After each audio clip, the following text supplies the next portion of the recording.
want to talk about, and that includes talking about National Adoption Month, which is what the month of November is all about. I'm joined here in studio now by Shelley Garcia. She's the program supervisor with Adoptive Family Support Network, which is a program of DA Blodgett-St. John's. Shelley, thanks so much for being here to talk about this. We're going to get into it. This is a cause very near and dear to your heart. But I want to start, for anyone who may not be familiar with what the organization that you are a part of and have been a part of for so many years does, and then also this specific program.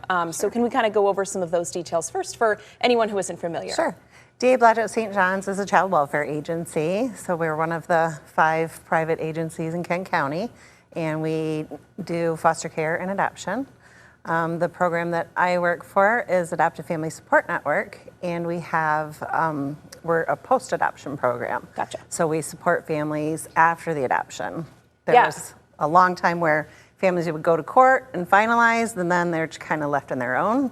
And then we know that families still need support after that. So that's where we pick up. Yeah, let's talk about that a little bit. You know, it's the process of adoption, of course, adding a child to your family, so exciting. You know, it can be a very lengthy process for many families. But just like when you add a child, no matter what method, you know, it's a big adjustment. It's a big life change. For this specifically, you know, that post-adoption process, let's start with just how challenging can that be, and just what are some of the challenges that families can face? There's a lot of different challenges that can come up. We have kids that experience trauma, right? Removal, adoption is born from loss, which is trauma. So there are a lot of behavioral issues at times. There's adjustments depending on if the family, it's like transracial families and things like that. So there's a lot of things to consider, like culture and how those things are going to fit into your world, and how you're going to fit those things into the family. Absolutely. A lot of adjustment, a lot of change, a lot, you know, that just may be coming with adding this new member to your family. As far as what you guys do to help with all of that, you know, much of it is not avoidable in any way. It's just a part of the process. What do you guys do to, you know, work to alleviate potentially some of that stress? Well, as an adoptive parent myself, and our whole team being adoptive parents, we have the lived experience. And so we have people on our team with experience in international adoption, foster care adoption, kinship, and private adoption as well. So we kind of have the whole gamut. And the experiences are different and unique, but there's a lot of crossover. And so really just being able to sit with someone and be like, I see you, I hear you, been there, done that. It's super validating. Knowing that you're not alone, someone else has gone through something similar, very likely can be so comforting no matter the situation. And you know, this isn't a quick process, I'm sure. It's not like you deal with this for a day and it's over. You know, this is you know, growing your family, and something that could very well take years, depending on, you know, maybe what experiences your child has been through. What does that look like, you know, over time, aside from just that kind of connection that you mentioned? Well, our goal as a program is to always kind of meet families as soon as we can, if that's even before they finalize the adoption, so that they're connected to people who get it, right? Because at some point you're going to need to have some support. There's lots of amazing blessings and triumphs, but there's lots of challenges along the way as well.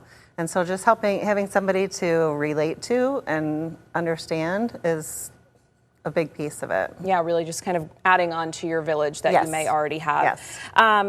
As far as, you know, who can take advantage of these great, you know, services and relationships that you guys have, how does that work exactly through the program? You know, can anyone take advantage of this? Is it limited to adoptions through the organization? How does it work? Nope, it is open to all families in the state of Michigan. It's a state program. So in the state of Michigan, you don't have to have adopted in the state of Michigan. If you adopted somewhere else and moved here, we will still serve those families. So any adoptive family, any kinship or guardianship family within Michigan, because a lot of kinship placements don't end up necessarily being adopted. They're often in a guardianship type situation. So, but we're still here to support those families.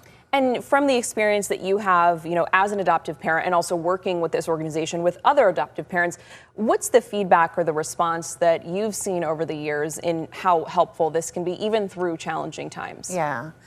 We do surveys every quarter to kind of gauge those kinds of things and make sure we're doing the right things for serving families.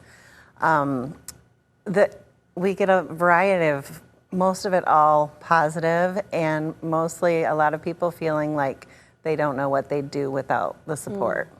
Because like you mentioned, the village thing, like it truly does take a village. Yeah. And I think that having people around you who understand and get it is sometimes all you need to be able to get through those really hard moments. Yeah. Like just having somebody to like text. In your corner to just commiserate with a little bit. Yes. And talking just kind of broadly this month, National Adoption Month, if there's families out there that are considering adoption, or maybe it's one of the options they're considering to grow their family, as an adoptive parent, can you just speak to how the process has changed your life and adding a family member to your family in that way, and just what that's like if maybe someone is, I know it can take a lot of time to adopt a child, you know, maybe they're dealing with that. Just what a pleasure and what a, you know, incredible thing it's been in your life. Yeah, it's been amazing. I have 2 boys through adoption, and I just can't imagine my life without them. So it can be a long and arduous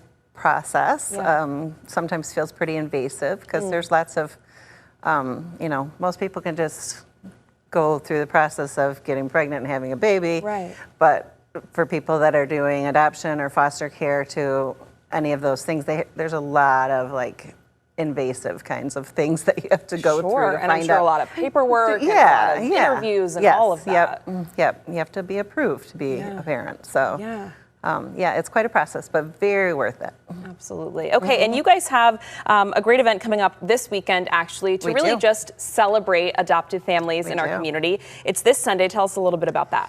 We are hosting Adoption Celebration at 3 Mile Project in Grand Rapids, and the event is just focused on celebrating adoptive families. It's a great place to come together, see families that look like yours. It's a place where a lot of our families and kids that come to events, like they look forward to seeing their friends that they saw maybe last year at the event or at other events that they've been to. So it's a lot of fun, and it's free, and we'd love to have you there. Yeah, that sounds like so much fun. Okay, and if anyone has questions or, you know, inquiries just about anything we've talked about today, what's the best way to kind of reach out with you guys and potentially connect with someone like yourself?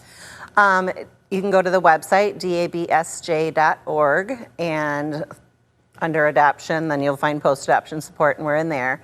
And also we have social media. We have a Facebook page that we'd be able to reach out and connect with one of our workers. So, yeah. And for anyone, before I let you go, you know, who is hearing about this and thinking, oh, you know, I don't know if I'm going to find someone in my specific situation, or who's dealing with, you know, this specific issue, what's your word to them to just reach out and kind of see where the process goes?